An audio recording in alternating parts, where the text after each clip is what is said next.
ఎప్పుడైనా ఇంట్లో ఏదైనా అన్నారా అన్న మీరు ఇలా అంటే ఫస్ట్ స్కూల్ దగ్గర నుంచి చూసుకున్నా కానీ కంప్లీట్ హై హై బడ్జెట్ నుంచి మళ్ళీ 6000 చాలా లోకి పడిపోయింది. మళ్ళీ 6000 నుంచి మళ్ళీ 1300 మళ్ళీ లోకి పడిపోయింది. మళ్ళీ 1300 నుంచి మళ్ళీ 25,000 వచ్చింది. 25,000 నుంచి మళ్ళీ 250 రూపీస్. సో ఇన్ని ఫ్లక్చుయేషన్స్లో మీ మేడం ఎలా సపోర్ట్ చేశారు మీకు? అండ్ ఇల్లు ఎలా వెళ్ళేది ముందుకి అని చెప్పి ఆ టైంలో? ఇల్లు వెళ్ళటానికి నాకు పెద్ద ప్రాబ్లమ్స్ ఏం లేవు మనీ పరంగా. ఓకే. కానీ మనీ పరంగా ఎంత ప్రాబ్లం లేకపోయినా లగ్జరీ కాదు మళ్ళా. ఓకే. ఒక మిడిల్ క్లాసు. నేను స్కూలు అది పెట్టి అలా ఆ బ్యాక్గ్రౌండ్ నుంచి వచ్చాను కాబట్టి ఓకే. ఇక్కడ నాకు ఈ శాలరీ మీద డిపెండ్ అయ్యి ఇదే ఈ డబ్బులతో అయితే నేను వెళ్ళిపోవాలి ఎప్పుడో మధ్యలో ఊరు ఫ్యామిలీతో. అలా లేదు కానీ బట్ అలాని ఓహో అని అసలు ఏమి చేయకపోయినా కూడా జరిగిపోద్ది అనే ఇది కాదు. అలా జరగాలని అనుకునే మెంటాలిటీ కూడా కాదు. కష్టపడే తత్వం మొదటి నుంచి నాకు. దీంట్లో మా మిసెస్ పేరు రాజేశ్వరి అండి. తన సపోర్ట్ లేకపోతే నేను అసలు నథింగ్ చేయలేం కదా. ఇక్కడ ఇప్పుడు ఇంట్లో అంటే ఇది ఎప్పుడు అసలు సక్సెస్ అవుతామో లేదో తెలియదు. ఒక దాంట్లో సెటిల్ అవుతున్నాం అనగానే మళ్ళా పైనుంచి ఎక్కడో ఉన్నాం అనుకునే లోపు మళ్ళీ కింద నుంచి స్టార్ట్ చేయాలంటే ఎవరికి కాన్ఫిడెన్స్ ఉండదు. అవును, నాకుండొచ్చు, నా సరౌండింగ్స్లో ఎవరికి కాన్ఫిడెన్స్ ఉండదు. ఏంది ఏమో మెంటలా లేకపోతే ఏంటా ఇది, ఎందుకు ఇలా డెసిషన్లు ఏంటి అనేది ఉంటుంది ఎవరికైనా. అవును. ఆ ప్రాసెస్లో మా అమ్మ నాన్న, నాకు ఒక సిస్టరు, వాళ్ళు సెటిల్ అయిపోయారు ముందే. మా అమ్మ నాన్న కానీ మా మిసెస్ కానీ, మా మిసెస్ సైడ్ మా మామయ్య వాళ్ళు కానీ అత్తయ్య కానీ ఎవరు నన్ను డిస్టర్బ్ చేసిన వాళ్ళు లేరు. అంటే ఇది ఎందుకు, ఇది అవుద్దా, ఇది కాదు కదా, ఇలా ఎందుకు డెసిషన్ తీసుకుంటావు అని ఎక్కడ మీరు చెప్పిన ఈ స్ట్రక్చర్లో ఈ జర్నీలో ఎక్కడ నన్ను అపోజ్ చేసిన వాళ్ళు లేరు. వీళ్ళు అంటే బయట వాళ్ళు ఫ్రెండ్స్ కొంతమంది అపోజ్ చేశారు. ఇదంతా అవదు రోడ్డు మీద, ఏంటి లైఫ్ ఎక్కడో ఉండాల్సింది నువ్వు, ఆ స్కూల్ అలాగే ఉంటే దాన్ని బీఈడి లేకపోతే నర్సింగ్ బీఈడి లేకపోతే ఐటీఐ ఇవన్నీ పర్మిషన్లు తెచ్చుకొని నీతో అది కూడా సైమల్టేనియస్గా నీతో స్టార్ట్ చేసిన వాళ్ళు అందరూ ఎక్కడికో వెళ్ళిపోతుంటే నువ్వు పోయి హైదరాబాద్లో ఏంటి అని అనేవాళ్ళు. కానీ మా పేరెంట్స్ కానీ మా మిసెస్ కానీ ఎప్పుడు అలా నాకు సపోర్ట్ చేయటం మూలానే నేను అలా క్యారీ ఫార్వర్డ్ అవ్వగలిగాను. అటు అక్కడి నుంచి జంప్ చేసి ఇటు వచ్చి అటు ఇదంతా చేసి చేస్తున్నా కూడా ఒక చిన్న భయం ఉండేది నాకు లోపల. ఇది కాకపోతే ఏంటి, ఇది కాకపోతే ఏంటని. కానీ కాకపోతే ఏంటని ప్రయత్నమే మానేస్తే ఎవరైనా, ఇప్పుడు మీరైనా ఇప్పుడు ఇక్కడ యాంకర్గా ఉంటుండొచ్చు, తను కెమెరామెన్గా ఉండొచ్చు, కానీ లైఫ్లో అది యాంబిషన్ అయి ఉండదు. అవును, యాంబిషన్ వేరే ఉంటుంది. ఆ యాంబిషన్కి డైరెక్ట్గా వెళ్ళాలంటే నువ్వు సముద్రాన్ని ఈదాలి అంటే ముందు డైరెక్ట్గా సముద్రం దగ్గరికి పోయి చూస్తా కూర్చుంటే అక్కడ 4 రోజులు ఉన్నా 2 నెలలు ఉన్నా నువ్వు సముద్రాన్ని ఈదలేవు.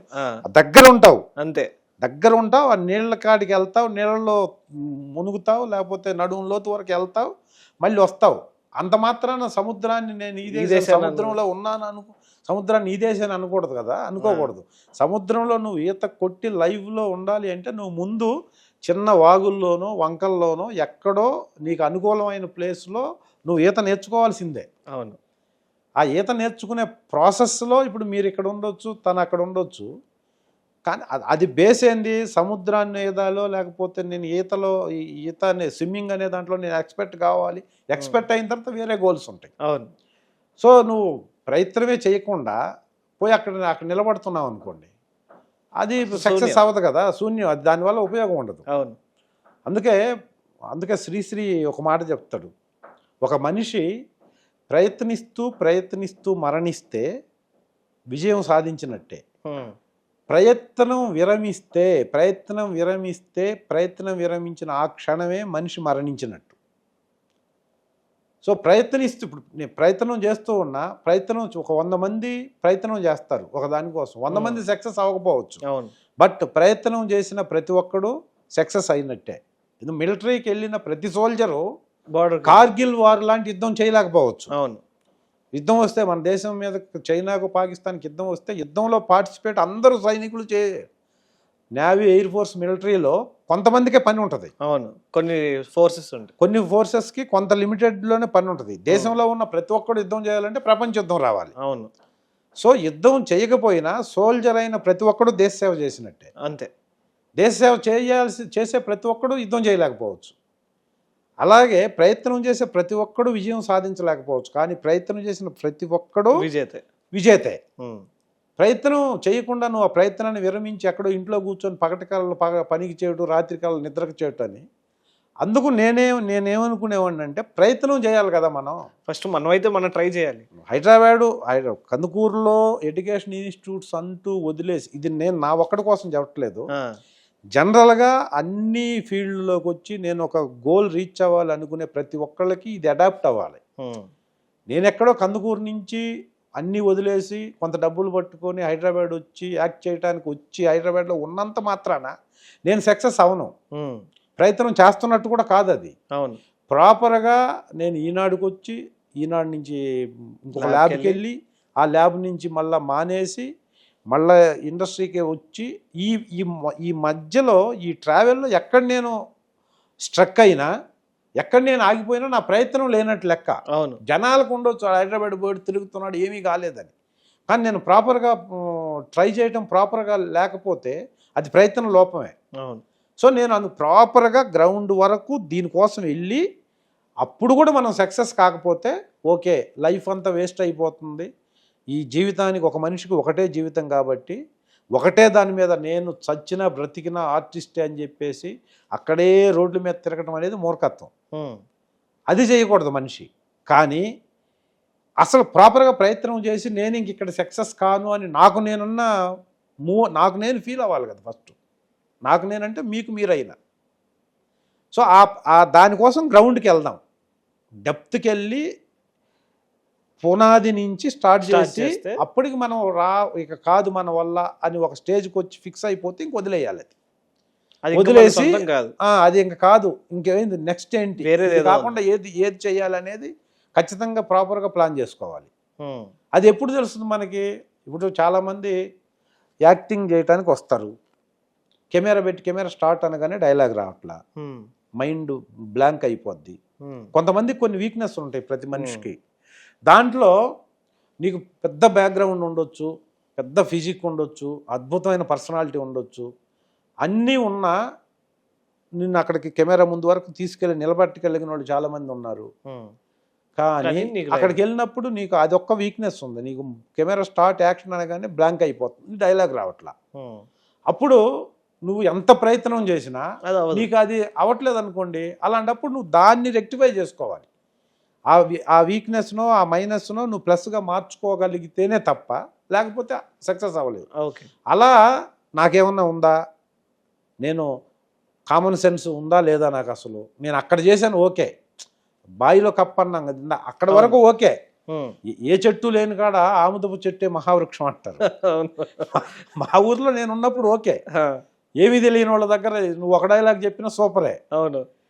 కానీ అదే ఆముదపు చెట్టులాగా ఇక్కడ మహావృక్షాలు ఉన్న కాడ వచ్చి నేను ఒక మహావృక్షాల కిందో లేకపోతే మహావృక్షం పక్కన వచ్చి ఎదగాలనుకుంటున్నప్పుడు నీకు ఆ చెట్ల పక్కన నువ్వు ఉండగలిగిన స్టామినా నీ దగ్గర ఉండాలి కదా. అది ఉందా లేదా నా దగ్గర?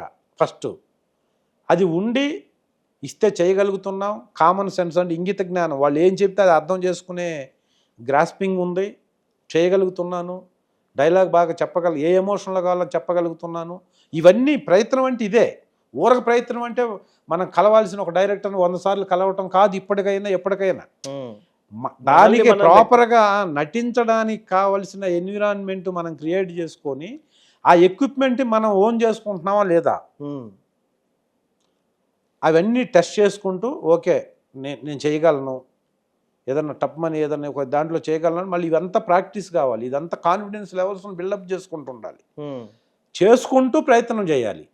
అందుకోసం అని నేను ఇవన్నీ చేసేవాడిని. ఇది అక్కడి నుంచి ఇక్కడికి, ఇక్కడి నుంచి అక్కడికంటే వెళ్తేనే మనకేమీ లేనప్పుడు మనకున్న రూట్లో ఏ రూట్లో వెళ్తే మనం సక్సెస్కి నియర్ బై వెళ్ళగలం అనే పాయింట్లో వెళ్తున్న ప్రాసెస్లో నన్ను నా లైఫ్లో ఉన్న మెయిన్ పర్సన్స్ ఎవరు నన్ను హడ్డీలు క్రియేట్ చేసి నన్ను ఆపడానికి ప్రయత్నం చేయాలి. అది చాలా హెల్ప్ఫుల్ అయింది. అది పెద్ద హెల్ప్. ఎందుకంటే నీ వల్ల ఏమవుద్ది, ఇప్పుడు మనం గొర్రెని తీసుకొని పోతుంటే గొర్రె కాదు అది పొట్టేలని చెప్పి 10 మంది చెప్తే మనకి డౌట్ వస్తుంది. అలా నీ వల్ల కాదు, నీ వల్ల కాదు, ఇక్కడ ఏముంది, కష్టాలు ఉన్నాయి, డబ్బులు అయిపోతున్నాయి, లేకపోతే మనకు సక్సెస్ రాదు, ఎవరు ఉన్నారు, బ్యాకప్ లేదు, అది ఇది అని అంటూ ఉన్నారనుకోండి, మనకి కాన్ఫిడెన్స్ పోతాయి. అదే మీరు చేయొచ్చు, చేయగలరు, ఏముంది, అది పెద్ద కష్టమేం కాదు, కాకపోతే 1 సంవత్సరం 2 సంవత్సరాలు 3 సంవత్సరాలు పడుతుంది అనేవాళ్ళు ఉంటే మన పక్కన, కాన్ఫిడెన్స్ లేని వాళ్ళకి కూడా కాన్ఫిడెన్స్ బిల్డప్ అవుతుంది. అలాగా నా కాన్ఫిడెన్స్ బిల్డప్ అవటానికి మొదట స్థితిలో మా నాన్నగారు మా అమ్మగారు కారణం అయితే, ఇక్కడికి వచ్చి ప్రాక్టికల్గా ఆ ప్రయత్నం చేస్తున్నప్పుడు సర్టన్ ఇన్కమ్ మనకు లేకపోయినా, సర్టన్ సక్సెస్, సర్టన్ అసలు ఎంట్రీ లేకపోయినా, ప్రయత్నం చేస్తున్నప్పుడు ఆ ప్రయత్నాన్ని విరమించుకో, లేకపోతే ప్రయత్నాన్ని ఆపు, ఇది కాదు ఆ జాబ్ కంటిన్యూ అయిపో అని చెప్పేసి నన్ను కంట్రోల్ చేయడానికి ప్రయత్నం చేయాల్సింది మా మిస్సెస్సే. ఆమె చేయలేదు. అంటే తను పోస్ట్ గ్రాడ్యుయేషను చేసింది, ఒకవేళ మరీ ఫ్యామిలీ రన్ అవటానికి ఇబ్బంది అయితే నేను జాబ్ చేయొచ్చు కదా అన్న దీంతో, అంటే నా క్వాలిటీస్ తెలుసు కదా, నా హ్యాబిట్స్ ఏంటి, నా క్వాలిటీస్ ఏంటి, దేనికోసం ప్రయత్నం చేస్తున్నాం అనేదాన్ని డైజెస్ట్ చేసుకొని, సరే చూద్దాం, ప్రయత్నం అయితే బాగా సీరియస్గా చేస్తున్నప్పుడు మనం దీన్ని ఇది చేయకూడదని చెప్పి నాకు కంప్లీట్గా సపోర్ట్ చేసింది. కాబట్టే నేను ఆ ఫస్ట్ సినిమా యాక్టింగ్ 1998 సెప్టెంబర్ 13వ తేదీ ఫస్ట్ డే షూటింగ్ చేశాను నేను.